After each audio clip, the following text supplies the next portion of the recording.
So welcome everyone to my YouTube channel, and now this is going to be, I think, the last video of this chapter. Okay, and today we are going to start the new topic, that's the atomic radius. ठीक आहे. तर आतापर्यंत आपण study करत होतो characteristic किंवा properties of elements. ठीक आहे, त्यांची जे ग्रेडेशन आहे प्रॉपर्टीजमधलं ते अलॉंग पिरियड आणि अलॉंग ग्रुप्स कसं काय इन्क्रीज होतं, तर त्यातली पहिली जी प्रॉपर्टी आहे ती व्हॅलन्सी आपण पाहिली आहे. ओके, तर अलॉंग पिरियड ती आधी इन्क्रीज होते 1 to 4 अँड देन डिक्रीज होते 4 to 0. ठीक आहे, आणि ते जर ग्रुप्सच्या बाबतीत पाहायचं झालं व्हॅलन्सी तर ती कॉन्स्टंट असते. ओके, तर नाव नेक्स्ट प्रॉपर्टी आपण स्टडी करणार आहोत ती म्हणजे ॲटॉमिक साईज. ठीक आहे, आता ॲटॉमिक साईजसुद्धा एक इम्पॉर्टंट रोल प्ले करते, कारण त्याचे जे इलेक्ट्रॉनची अरेंजमेंट झाली असते ती सर्क्युलर मॅनरमध्ये झाली असते. ओके, आणि ॲटमचा साईज जो आहे तो सुद्धा सर्क्युलर असतो.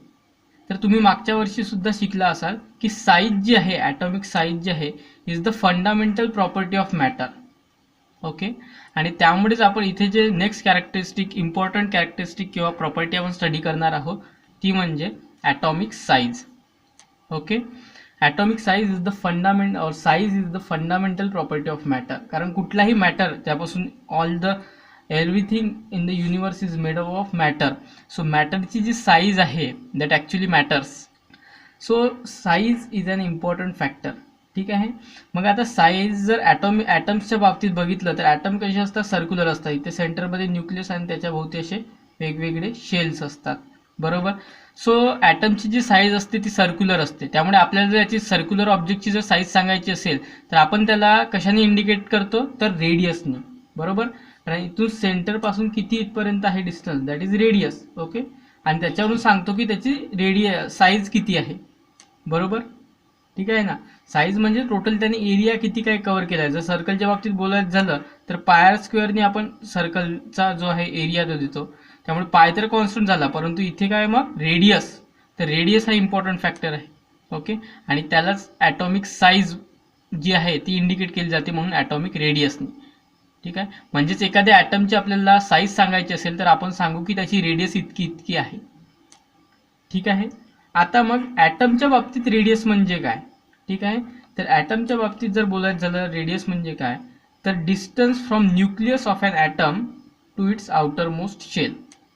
ठीक आहे, डिस्टन्स फ्रॉम न्यूक्लियस. आता हे जर न्यूक्लियस असेल ॲटमचं, ठीक आहे, हा जर न्यूक्लियस असेल ॲटमचा, तर ह्या न्यूक्लियस पासूनचं तर आउटर मोस्ट शेल, मग यात कितीही शेल असू दे. ओके, यात जर 4 शेल असतील तर चौथ्या शेलपर्यंतचं डिस्टन्स म्हणजे याचे ॲटॉमिक रेडियस. चौथ्या शेलपर्यंत. समजा 2च शेल असतील तर न्यूक्लियस पासून तर दुसऱ्या शेलपर्यंतचं म्हणजे शेवटच्या शेलपर्यंतचं डिस्टन्स म्हणजेच ॲटॉमिक रेडियस. ठीक आहे, ओके, म्हणजेच आपण साईज कशाने इंडिकेट करू, तर ॲटॉमिक रेडियसनी, म्हणजेच सेंटर किंवा न्यूक्लियस पासूनचं distance to outer most shell. So distance from nucleus of an atom to its outer most shell is called as the atomic radius. ठीक आहे, आता तुम्ही बघाल तर ॲटमची साईज जी आहे ती खूप खूप खूप स्मॉल असते. इव्हन आपल्या डोळ्यांनी सुद्धा आपण ॲटमला पाहू शकत नाही. बरोबर, मग ती मेजर कशामध्ये केली जाते किंवा मोजली कशी जाते. ओके, कारण आपल्या ज्या गोष्टी आहेत ज्या आपल्या डोळ्यांनी दिसतात त्यांना आपण कसं काय मेजर करतो, तर त्यांना आपण म्हणतो की ही गोष्ट जी आहे ती पर्टिक्युलर एवढे मीटरची आहे किंवा एवढ्या सेंटीमीटरची आहे, मिलीमीटरची आहे. बरोबर, असं सांगतो आपण. परंतु ॲटमची जी साईज आहे, त्याची जी रेडियस आहे ती मेजर केली जाते पिकोमीटरमध्ये. ओके, पिकोमीटर, आणि 1 picometre is equal to 10 to the power -12 metre. Okay, 10 to the power -12 म्हणजे काय, तर 1/10 to the power 12. ओके, आणि याला जर तुम्ही कराल तर 1/10च्या मागे 1च्या मागे इथे 12 शून्य लावा आणि त्याला डिवाइड करा, म्हणजे 0.000000 असा आन्सर येणार.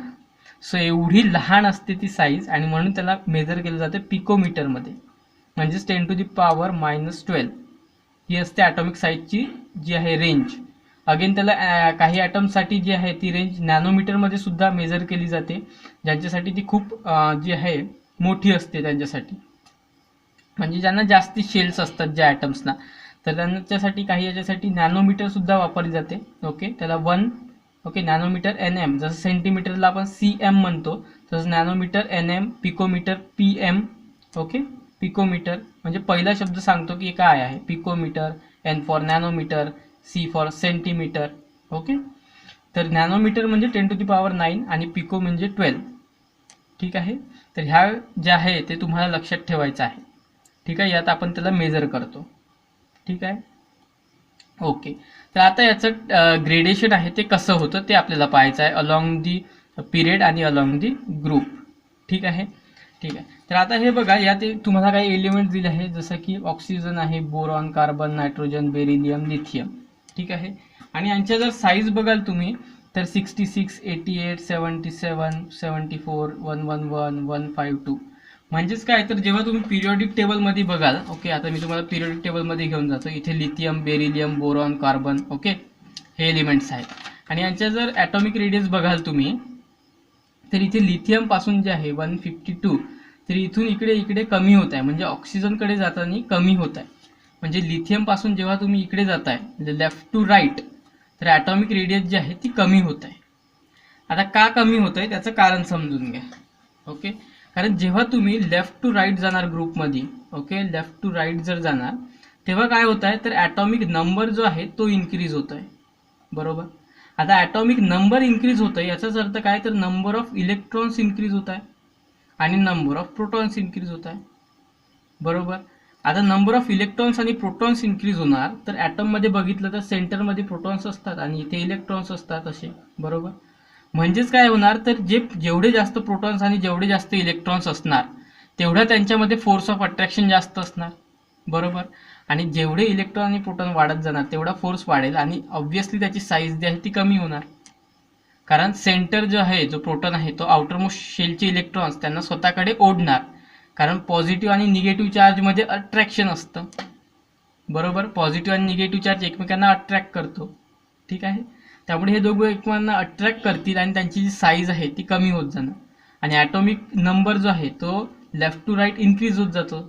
ठीक आहे, 3, 4, 5, 6. ओके, त्यामुळे इलेक्ट्रॉन प्रोटॉन वाढणार आणि त्यांचं अट्रॅक्शन वाढणार, त्यामुळे ॲटॉमिक साईज ही रिड्यूस होते. म्हणजेच काय, तर ॲटॉमिक रेडियस डिक्रीज होते, याचाच अर्थ डिक्रीज इन साईज होते from left to right in a period. ठीक आहे, त्यामुळे एका पिरियडमध्ये जर तुम्ही लेफ्ट टू राईट जर जाल तर साईज जी आहे ॲटमची ती डिक्रीज होते. Okay, decrease in size from left to right in a period. आता तेच जर तुम्ही ग्रुपमध्ये बघितलं तर तेव्हा तुम्ही ग्रुपमधून खाली याल. बरोबर आहे, टॉप टू बॉटम. ठीक आहे, टॉप टू बॉटम जर तुम्ही ग्रुपमध्ये याल तर आपण मागेच पाहिलं की ग्रुपमध्ये काय होतात, तर शेल्स इन्क्रीज होत जातात. बरोबर आहे, त्यांचे व्हॅलेन्स इलेक्ट्रॉन्स सेम राहतात परंतु शेल्स इन्क्रीज होत जातात. मग आता समजा हा जर ॲटम असेल, बरोबर, यात पहिल्या याच्यात एकच शेल असेल, दुसऱ्या पिरियडमध्ये दुसरी शेल आली, तिसऱ्या याच्यात तिसरी आली, चौथ्या याच्यात चौथी शेल आली, पाचव्या याच्यात पाचवी शेल आली. म्हणजे काय, तर आता सेंटरपासूनचं आणि आउटर मोस्ट शेलपर्यंतचं डिस्टन्स वाढत चाललं. ओके, ह्याचाच अर्थ काय, तर ॲटॉमिक साईज सुद्धा वाढणार, ॲटॉमिक रेडियस वाढणार आणि त्यामुळेच ॲटॉमिक साईज सुद्धा वाढणार. त्यामुळे ग्रुपमध्ये जर बघाल तर increases from top to bottom. Okay, in group atomic radius, okay, increases from top to bottom, म्हणजेच atomic size increases from top to bottom. ठीक आहे, ओके. आणि हेच तुम्हाला इथे सुद्धा सांगितलं आहे. तर इथे काय एक्सप्लेन केलं गेलं आहे तुम्हाला, तेच जे मी आता तुम्हाला सांगितलं आहे. जर तुम्ही ॲटॉमिक साईज जे बघाल कुठे, तर पिरियड्समध्ये लेफ्ट टू राईट जर जाल, ओके, तर ॲटॉमिक साईज डिक्रीज होते. बरोबर, आत्ताच पाहिलं आपण का डिक्रीज होते, तर ॲटॉमिक नंबर इन्क्रीज होतो, त्यामुळे न्यूक्लियसवरचा चार्ज इन्क्रीज होतो. बरोबर, आणि त्यामुळे अट्रॅक्शन वाढल्यामुळे ॲटॉमिक साईज डिक्रीज होत जाते. ठीक आहे, तर atomic size goes on decreasing while going from left to right within a period. ठीक आहे, व्हाय, तर within a period as we go from left to right atomic number increase by 1. Okay, meaning that positive charge on the nucleus increases by 1 unit at a time. ठीक आहे, and therefore due to this increased nuclear charge electrons are pulled towards the nuclear to a greater extent. Okay, म्हणजे तो increase होतो nuclear charge, त्यामुळे electron जे आहे ते न्यूक्लियसकडे पुल केले जातात. ओके, अँड देअर बाय, आणि त्यामुळे साईज जी आहे न्यूक्लियसची किंवा ॲटमची ती डिक्रीज होते. ओके, ॲटमची साईज जी आहे ती डिक्रीज होते. ठीक आहे, तसंच तुम्ही इथे जे तसंच इथे ग्रुपसाठी दिलं आहे की ग्रुपमध्ये काय होते, तर नवीन शेल्स ॲड होत जातात, त्यामुळे ॲटॉमिक रेडियस इन्क्रीज होते आणि ॲटॉमिक साईज इन्क्रीज होते. तसंच while going down a group atomic size goes on increasing. Why? Because while going down a group new shell is added. तर याला अंडरलाईन करा, new shell added and atomic size increases. Okay, therefore distance between outermost electron and the nucleus goes on increasing. ठीक आहे, आणि as a result of this atomic size increases. ठीक आहे. आता इथे जर बघाल तुम्ही ग्रुप्समध्ये, तर इथे सुद्धा इलेक्ट्रॉन जे आहे ते ॲड होत जातात, न्यूक्लिअर चार्ज सुद्धा वाढत जातो. म्हणजे काय, तर इथे सुद्धा न्यूक्लिअर चार्ज वाढतो आणि इथे सुद्धा न्यूक्लिअर चार्ज वाढतो. परंतु इथे शेल्स वाढत जातात ग्रुप्समध्ये, त्यामुळे जी आहे ती ॲटॉमिक रेडियस जी आहे ती वाढत जाते. परंतु इथे शेल्स सेम असतात. ठीक आहे, आपण मागेच पाहिलं आहे आधीच्या पार्टमध्ये की शेल्स जे आहे त्या इथे सेम असतात, फक्त इलेक्ट्रॉन्स जे आहे ते वाढत जातात आणि प्रोटॉन्स सुद्धा वाढत जातात. त्यामुळे त्यांच्यामध्ये न्यूक्लिअर चार्ज वाढतो, कारण न्यूक्लियसमधले प्रोटॉन्स वाढतात आणि अट्रॅक्शन वाढल्यामुळे ॲटॉमिक साईज रिड्यूस होते.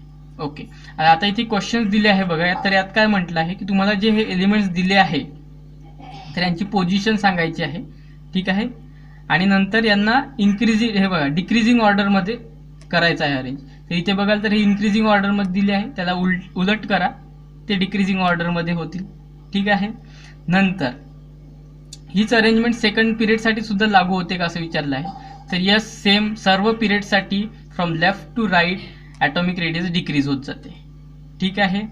नंतर which is the biggest and smallest atom. तर ऑब्व्हियसली ज्याची रेडियस जास्त म्हणजे लिथियमची हा बिगेस्ट आहे, ज्याची रेडियस कमी तो स्मॉलेस्ट साईज आहे किंवा स्मॉलेस्ट ॲटम आहे. ठीक आहे. नंतर what is periodic trend observed in the variation of atomic radius while going from left to right within a period. तर काय ट्रेंड होतो, तर इथे डिक्रीज होत जाते लेफ्ट टू राईट.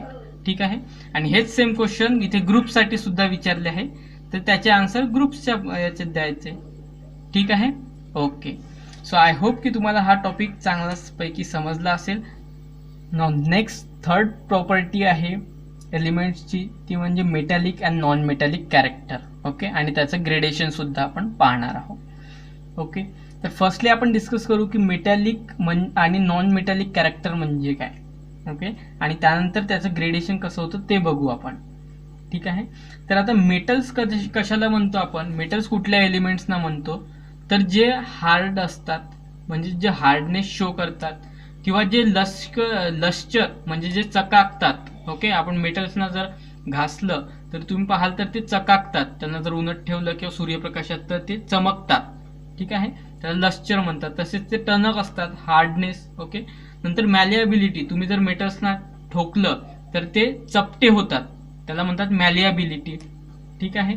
नंतर कंडक्टिव्हिटी, जसं तुम्ही बघाल तर आता जे तांब्याच्या वायरी वगैरे ॲल्युमिनियमच्या आहे त्यातून आपण वीज जी आहे ती कॅरी होते. ठीक आहे, वीज कॅरी करण्यासाठी आपण वापरतो. तसेच काही मेटल्स आपण हीट, जसे की आता जे आपले पितळाचे भांडे वगैरे आहे, ॲल्युमिनियमचे भांडे आहे, स्टीलचे भांडे आहे, तर त्यातून हीट कंडक्ट होते, त्यामुळे आपण ते अन्न शिजवण्यासाठी वापरतो. तर ती झाली कंडक्टिव्हिटी. ठीक आहे. तसेच ते सोनोरस असतात, म्हणजे त्यांना जर आपण ठोकलं तर त्यातून आवाज येतो.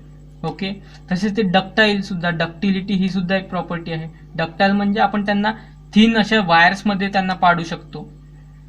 तर अशा ज्या प्रॉपर्टीज शो करतात त्यांना म्हणतात मेटल्स. ओके, त्यांना म्हणतात मेटल्स. ते झाले मेटल्स. आणि ह्या ज्या प्रॉपर्टीज आहेत जे शो करत नाही, ओके, जे एलिमेंट्स ह्या प्रॉपर्टीज शो करत नाही त्यांना म्हणतात नॉन मेटल्स. मग ओके, त्यांना म्हणतात नॉन मेटल्स. ठीक आहे.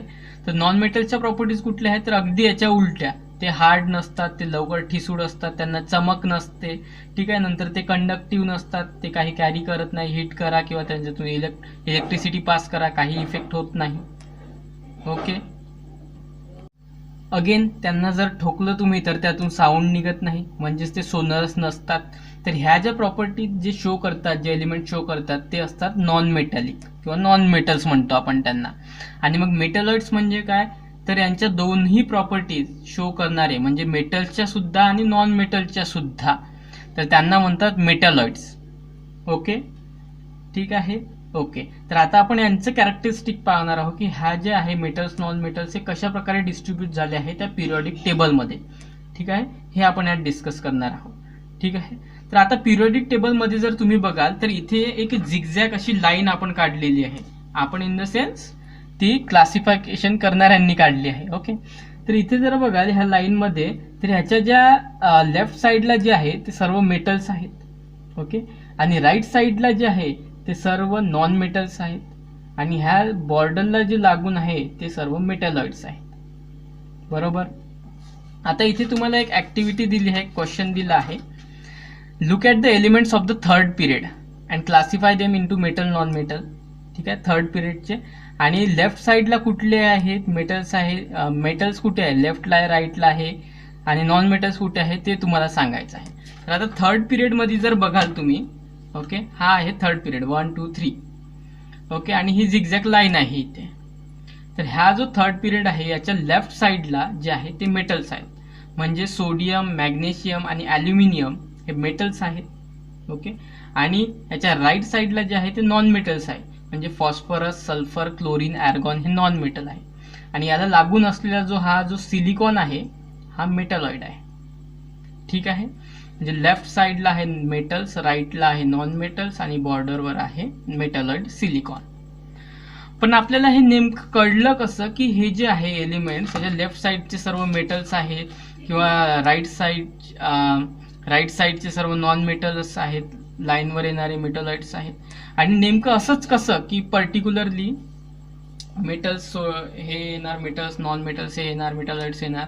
ओके, नेमकं हे क्लासिफिकेशन किंवा आपण इसके इझिली कसं काय सांगू शकतो. कारण आता बघा, तुम्ही असं मॅन्युअली जर लक्षात ठेवतो म्हटलं की मेटल्स हे आहे, नॉन मेटल्स हे आहे, तर तुम्ही लक्षात ठेवू शकत नाही. परंतु तेच पिरियोडिक टेबलमध्ये पाहिलं तर तुम्हाला पटकन लक्षात येईल की हे सर्व मेटल्स आहेत, हे नॉन मेटल्स आहेत, आणि हे मेटॅलॉइड्स आहेत. म्हणजे लक्षात ठेवायची गरजच उरली नाही. ओके, म्हणजे एवढं इझी जे आहे ते त्यांचं एक्सप्लेनेशन आपण सांगू शकतो किंवा त्यांना क्लासिफाय करू शकतो. ओके, त्यामुळे हा मॉडर्न पिरियोडिक टेबल एवढा ॲक्सेप्ट केला गेला आहे.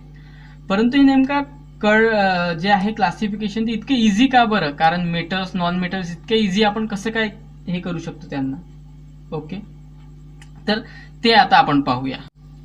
तर ह्याला समजून घेण्यासाठी आपण एक सिंपल एक्झाम्पल घेऊया, सोडियम क्लोराईड म्हणजे NaCl, जो की आहे एक आयोनिक कंपाऊंड. ओके, आता आयोनिक कंपाऊंड म्हणजे काय, तर जिथे दोन एलिमेंटचे आयन जॉईन होतात आणि एक कंपाऊंड बनतो त्याला म्हणतात आयोनिक कंपाऊंड. तर NaCl म्हणजे काय, तर सोडियम क्लोराईड, म्हणजे सोडियमचा एक आयन आणि क्लोरीनचा एक आयन जोडून हा कंपाऊंड बनलेला आहे, ज्याला आपण सोडियम क्लोराईड म्हणतो. म्हणजेच आपलं खाण्याचं मीठ, जे आपल्या घरी आपण मीठ खातो त्याला सोडियम क्लोराईड म्हणतात सायंटिफिक लँग्वेजमध्ये. ओके, मग आता मेटल्स, नॉन मेटल्स किंवा मेटॅलॉइड्स कसे काय इथे ठरवले गेले तर ते आपण यावरून लक्षात घेऊया. आता हा बनलेला आहे, एक आहे मेटल यात सोडियम, बरोबर आहे. आपण इथे आत्ताच पाहिलं थर्ड पिरियड मधले हे मेटल्स आहे सोडियम, तर नॉन मेटल्स आहे क्लोरीन, बरोबर.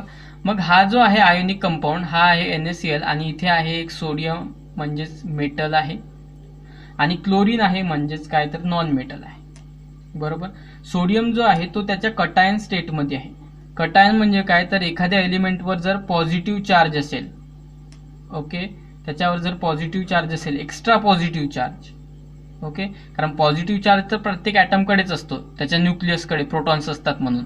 ओके, परंतु एक्स्ट्रा पॉझिटिव्ह चार्ज जर असेल त्याच्यावर, मग तो 2 असू शकतो, आता इथे 1 आहे फक्त, किंवा त्याच्यावर मग 2+ असू शकतो, 3, 4 असं असू शकतो, डिपेंडिंग ऑन त्याच्या व्हॅलन्सीवर. तर एक्स्ट्रा पॉझिटिव्ह चार्ज असेल तर त्याला म्हणतात कटायन. ओके, आणि एक्स्ट्रा निगेटिव्ह चार्ज असेल जसं इथे आहे क्लोरीनवर, तर त्याला म्हणतात अनायन. ठीक आहे, त्याला म्हणतात अनायन. ओके, आता हे आहे मेटल आणि हा आहे नॉन मेटल. याने कटायन फॉर्म केला तर याने अनायन फॉर्म केला. तर आता हा कटायन फॉर्म कसा झाला हे जर तुम्ही बघाल तर याने काय केलं, याच्यावर एक्स्ट्रा पॉझिटिव्ह चार्ज आला, म्हणजेच याने काय केलं असेल, एकतर एक प्रोटॉन याने स्वतःकडे घेतला असेल, म्हणजे त्याच्या न्यूक्लियसमधला पॉझिटिव्ह चार्ज वाढला असेल, बरोबर. परंतु तसं करणं शक्य नाही, कारण प्रोटॉन जे आहे ते टाईटली बाउंड असतात न्यूक्लियसमध्ये, ते तिथून निसटू शकत नाही. मग काय झालं असेल, तर त्याने काय केलं असेल, स्वतःचा इलेक्ट्रॉन दिला असेल, ज्यामुळे रिझल्टंट त्याचा पॉझिटिव्ह चार्ज जो आहे तो वाढला असेल. कारण एखाद्या ॲटममध्ये पॉझिटिव्ह चार्ज आणि निगेटिव्ह चार्ज जे आहे ते इक्वल असतात, बरोबर. पॉझिटिव्ह चार्ज आणि निगेटिव्ह चार्ज इक्वल असतात. मग समजा एक जर निगेटिव्ह चार्ज म्हणजेच काय, तर एक इलेक्ट्रॉन जर निघून गेला तर पॉझिटिव्ह चार्ज एकने वाढेल, बरोबर ना. ठीक आहे. म्हणजे याने काय केलं असेल, तर प्रोटॉन निघणं तर शक्यच नाही, त्यामुळे एक इलेक्ट्रॉनच इथून निघला असेल, बरोबर. आणि इलेक्ट्रॉन निघला, कसं निघेल, तर आता जर तुम्ही सोडियमचं इलेक्ट्रॉनिक कॉन्फिग्युरेशन बघाल तर ते येतं आणि याचा ॲटॉमिक नंबर आहे 11, बरोबर. ॲटॉमिक नंबर आहे 11, म्हणजेच काय येणार इलेक्ट्रॉनिक कॉन्फिग्युरेशन 2881.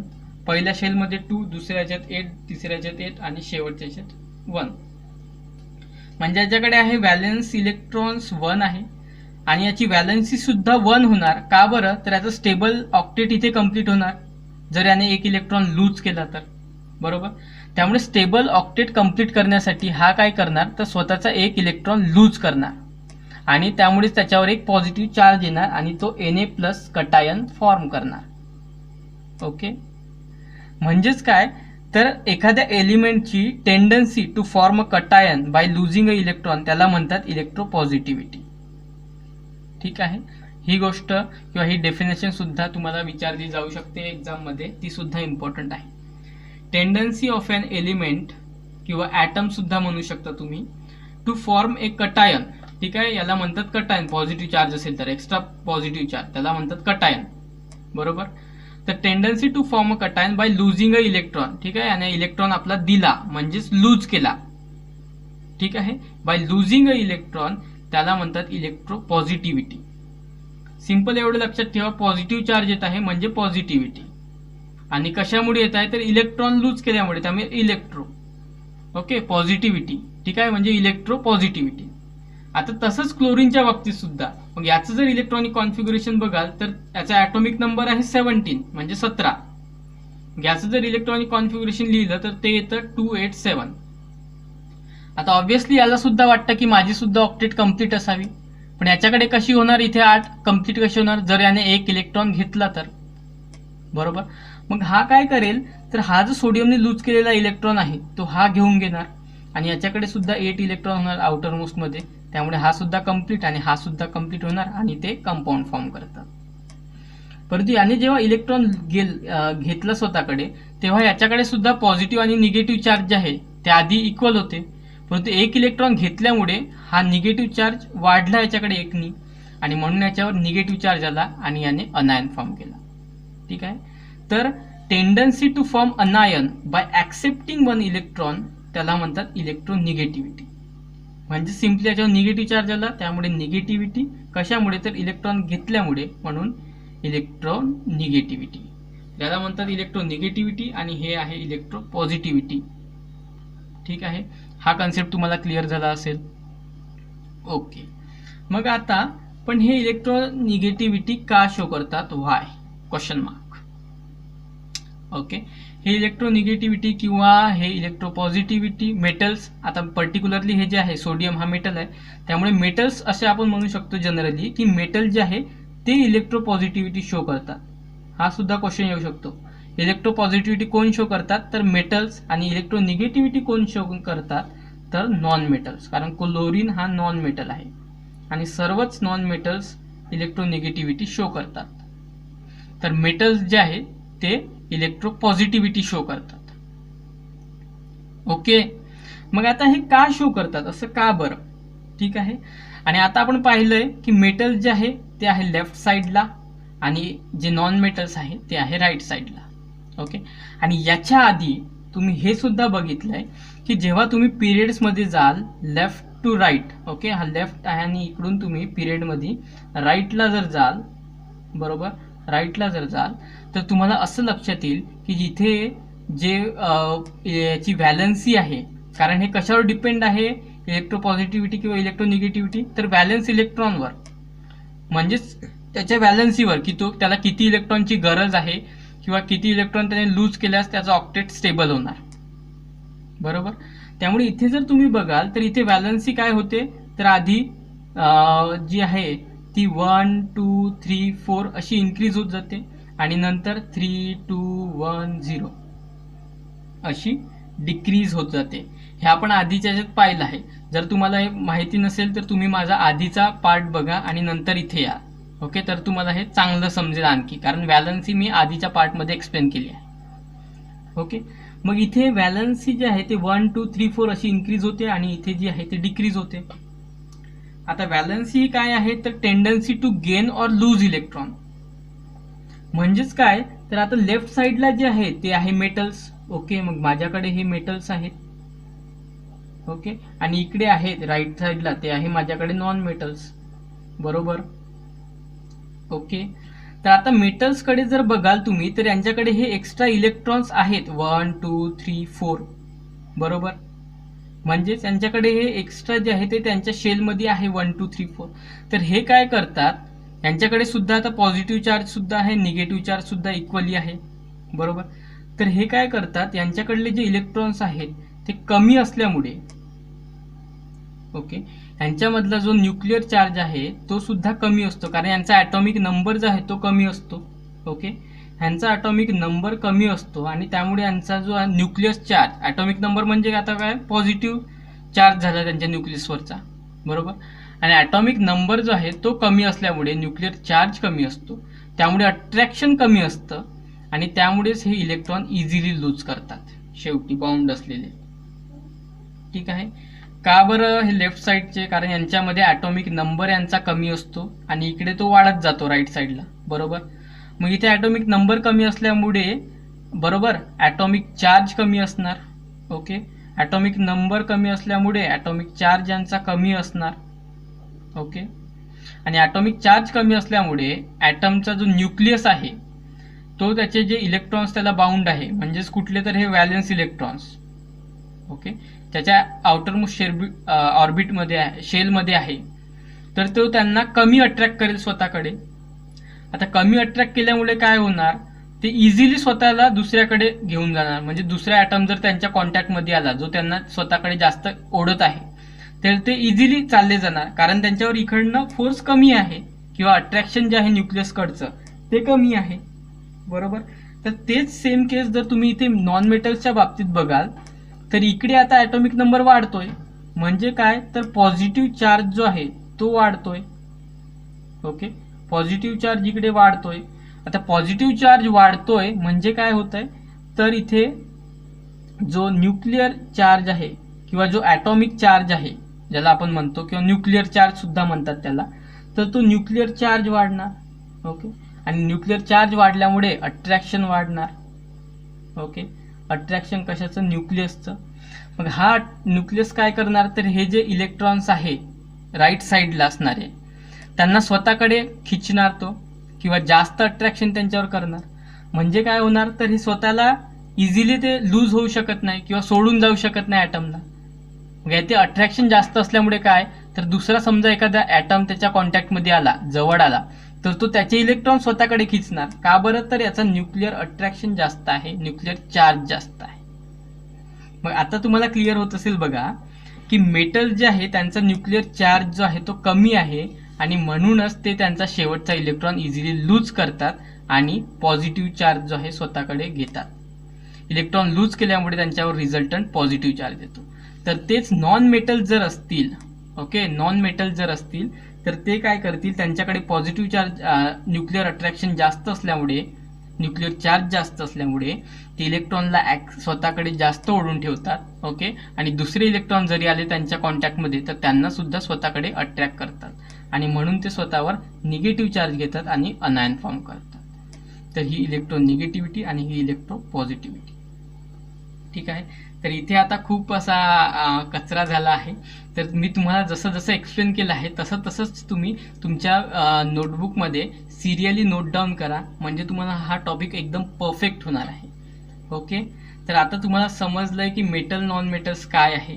ओके, जे कंपाऊंड्स आहेत किंवा ते मेटॅलिक कॅरेक्टर का शो करतात, ते नॉन मेटॅलिक कॅरेक्टर का शो करतात हे सुद्धा तुम्हाला समजलं आहे. इलेक्ट्रो पॉझिटिव्हिटी, इलेक्ट्रो निगेटिव्हिटी तुम्हाला समजली आहे. ओके, ते इलेक्ट्रॉन लूज का करतात, ते इलेक्ट्रॉन गेन का करतात, न्यूक्लिअर चार्ज कसा काय इफेक्ट करतो हे सुद्धा तुम्हाला इथे चांगल्या पद्धतीने समजलं आहे. ओके, आता ह्या पॅराग्राफ मधल्या इम्पॉर्टंट गोष्टी कुठल्या आहेत ज्या तुम्हाला नोट डाऊन करायच्या आहे. ओके, तर इथे तुम्हाला हे तर कळलं आहे की मेटॅलिक नॉन मेटॅलिक कुठले एलिमेंट्स आहेत ते सुद्धा एकदा अंडरलाईन करून ठेवा इथे. म्हणजे तुम्हाला जर समजा विचारलं MCQ वगैरे तर ते सुद्धा लिहिता येतील. ओके, आता इथल्या सर्वच गोष्टी मी ज्या आहेत त्या एक्सप्लेन केल्या आहे आणि चांगल्या एक्सप्लेन केल्या आहे. तुम्ही वाटलं तर त्या सुद्धा लिहून ठेवू शकता, इथे सुद्धा अंडरलाईन करून ठेवा. ओके, ठीक आहे. ओके, सो पहिली गोष्ट की इलेक्ट्रोपॉझिटिव्हिटी. Okay, metals. ओके, इथून अंडरलाईन करा. metal atoms have a tendency to form a cation by losing its valence electron. This property is called electropositivity. ठीक आहे. आणि non metal has a tendency to form anion by accepting electron from outside into its valence shell. त्याला म्हणतात electronegativity. ठीक आहे. Now next point, because of the presence of, ठीक आहे, because of the presence of effective nuclear charge exerting an attractive force on the valence electron is somewhat less than the actual nuclear charge. ठीक आहे. Therefore the number of valence electron in metal is small. Okay, and also the effective nuclear charge exerting is also small. ठीक आहे. But in case of non-metals the effective nuclear charge is large. Okay, effective nuclear charge is large and hence it does not lose the electron but it gain the electron. ठीक आहे. त्याला electropositivity is the metallic character of that element. ठीक आहे.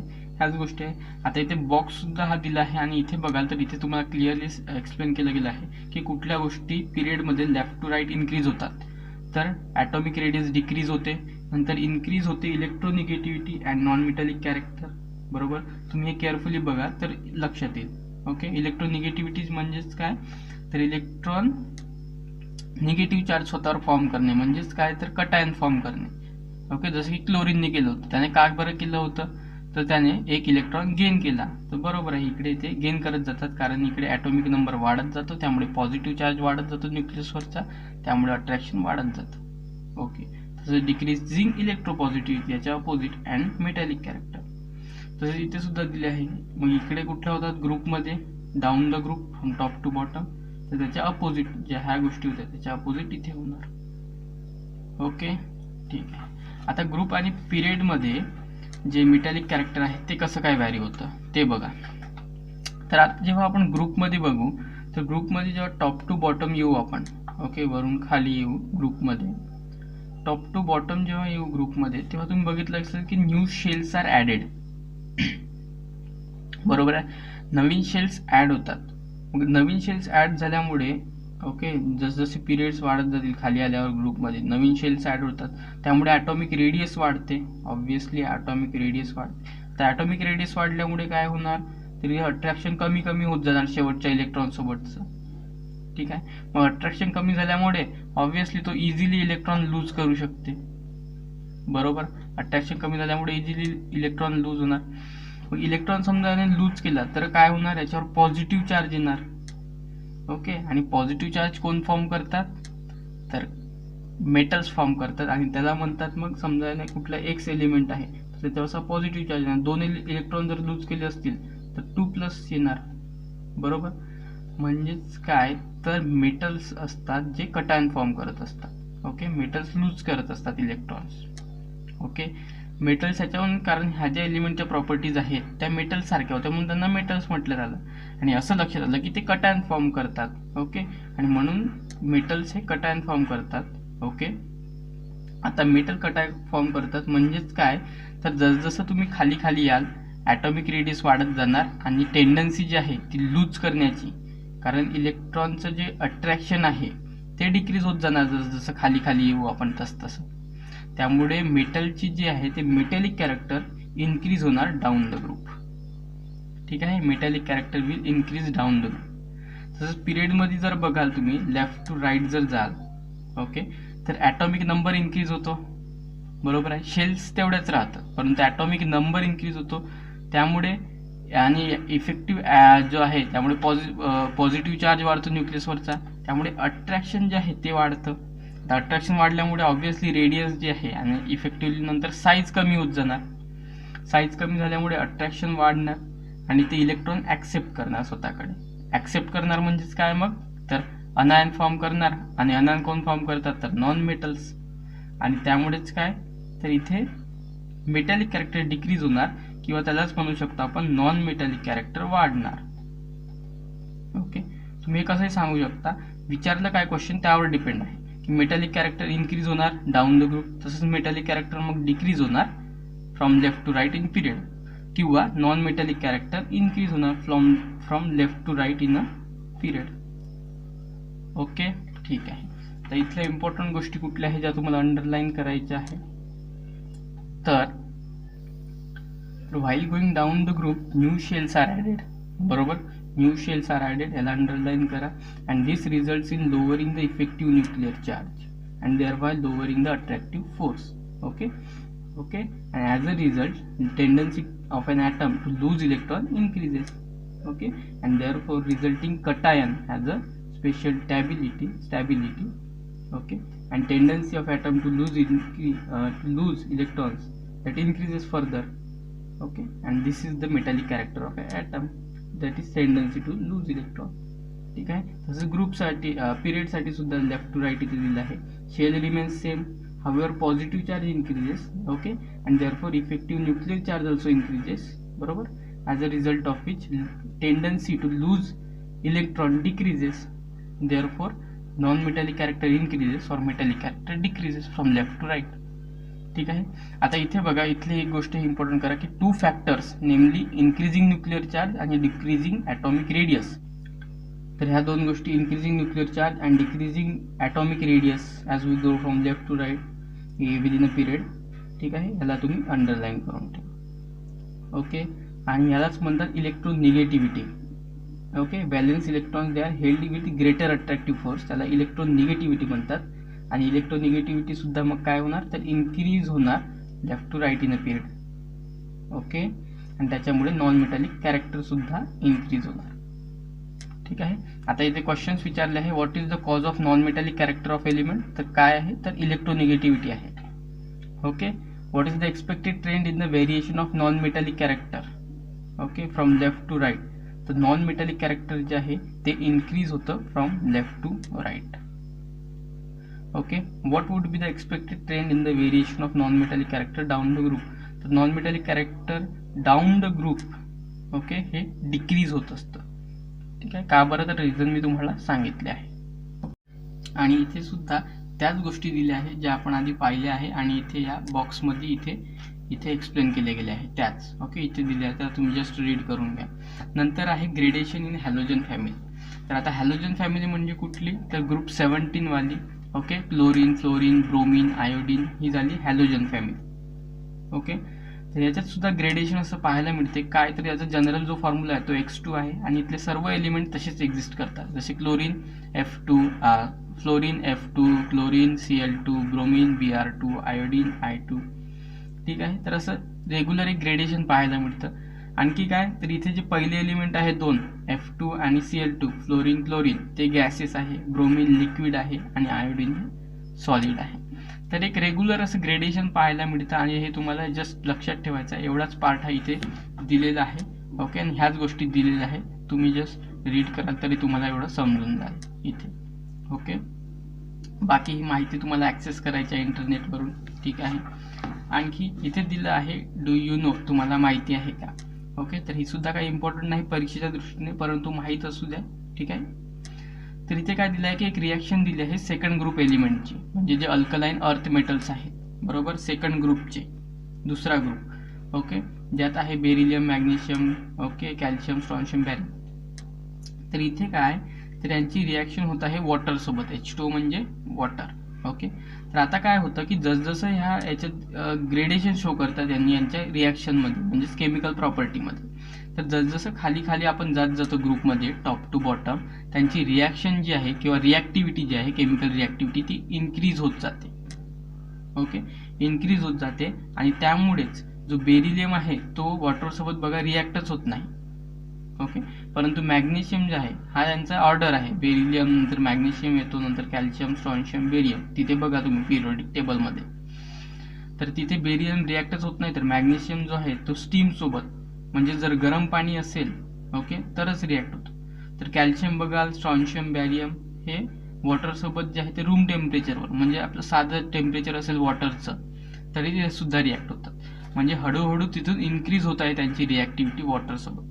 Okay, तर हे just एक example दिलं आहे. अशा अनेक ज्या प्रॉपर्टीज आहेत त्या त्यांच्यात ग्रेडेशन शो करतात. आणि हे बघा, हे वॉटर सोबत रिॲक्ट करत आहे, म्हणजे पाण्यासोबत. जस्ट पाण्यात जरी टाकलं तरी तिथे तुम्हाला असा कंपाऊंड एक फॉर्म झालेला दिसेल. ओके, सो आय होप की तुम्हाला माझं शिकवणं आवडलं असेल आणि हा चॅप्टर सुद्धा इथे संपत आहे. ठीक आहे, तर नक्की चॅनलला सबस्क्राईब करा आणि भेटूया आता ह्या चॅप्टरच्या एक्सरसाइज सोबत अँड देन थर्ड चॅप्टर सोबत. Okay, so thanks for watching.